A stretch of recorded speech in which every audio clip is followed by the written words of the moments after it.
sur les nouveaux défis de l'Afrique. Est-ce qu'on peut déjà faire un bilan? Et puis surtout, est-ce que vous pensez que la résolution, surtout la déclaration finale qui a été adoptée, pourra être suivie de faits concrets? D'abord, il faut dire que la résolution qui a été lue a été fidèle à l'esprit des travaux, puisque nous avons eu la chance de suivre pratiquement tous les ateliers. Deuxièmement, il y a une clause à l'intérieur qui spécifie bien qu'il y aura une commission de suivi.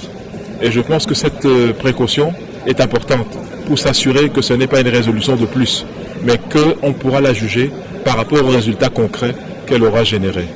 Généralement, ce type de travail, vous le précisez d'ailleurs, n'est pas suivi de fait. Hormis cette mise en place de ce comité de suivi, qu'est-ce qui vous fait dire que cette fois-ci, la résolution qui a été adoptée sera effectivement traduite en action concrète? D'abord, la thématique de ce colloque qui est quand même inhabituel. On dit l'Afrique une chance pour le monde. En général, c'est plutôt l'Afrique un fardeau pour le monde. L'Afrique une honte pour le monde. L'Afrique un espace chaotique. Donc, ce qui transparaissait en réalité de la plupart des communications, c'était surtout une nouvelle perception. L'idée selon laquelle nous sommes peut-être au seuil d'une nouvelle ère, d'un nouveau type de relation avec l'Afrique. On a quand même constaté qu'aujourd'hui, l'Afrique n'évoque plus systématiquement la crise économique, la récession économique, le problème de sida, le problème de chômage. Donc il y a quand même une nouvelle approche qui est en train d'être mise sur pied, mais qu'il appartient aux Africains de consolider, pas seulement par les mots, mais aussi par leur façon d'agir et leur rapport par rapport à eux-mêmes. Parce que le plus grand problème, c'est l'auto-perception de l'Afrique par les Africains.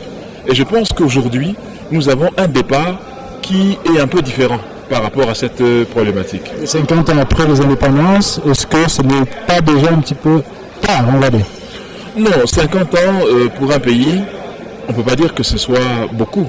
50 ans pour une vie humaine, certainement. C'est toute une vie pratiquement, c'est une vie d'adulte. Mais il me semble que pour ce qui est de l'Afrique, par rapport au potentiel, les choses sont en train de changer. Les indicateurs économiques tournent graduellement vers le vert, ce qui n'est pas toujours le cas. Et on peut quand même reconnaître que avec 1 milliard d'habitants, il suffit maintenant de s'atteler pour que l'économie de l'Afrique soit enfin au service du consommateur africain.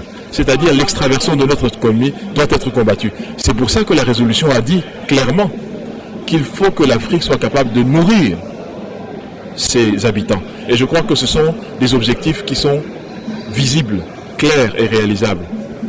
Merci. C'est moi. Merci.